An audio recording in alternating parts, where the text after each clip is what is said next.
Qual é o teu nome? Pedro. Pedro de quê? Olha para a mamãe para falar. Qual é todo o teu nome? Pedro Villanova Esquivão. Quantos anos tu tens? Bem alto. 4. E como é que é 4 no dedo? Muito bem. E qual o nome da tua irmã? Mariana.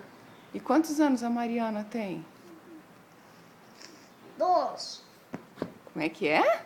2. 2.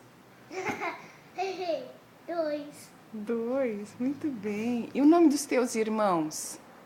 Arthur e Matheus. Fala bem alto. Arthur e Matheus. E como é que é o meu nome? Mamãe morreu.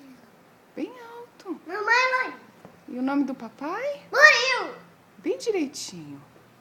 O nome do papai? Murilo. E onde tu vai agora? Eu vou pra escola. Tá com sono? Vai pra escola? Muito bem. Vai lá ver tia Sandra? Tu gosta da tia Sandra? Então fala assim: tia Sandra, eu te amo Te amo do fundo. do coração. Bem? Fala. Tia Sandra. Tia Sandra. Fala. Eu te amo Fala.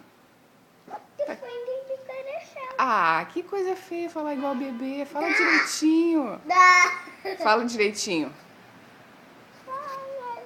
Dá um beijo então. Manda um beijo.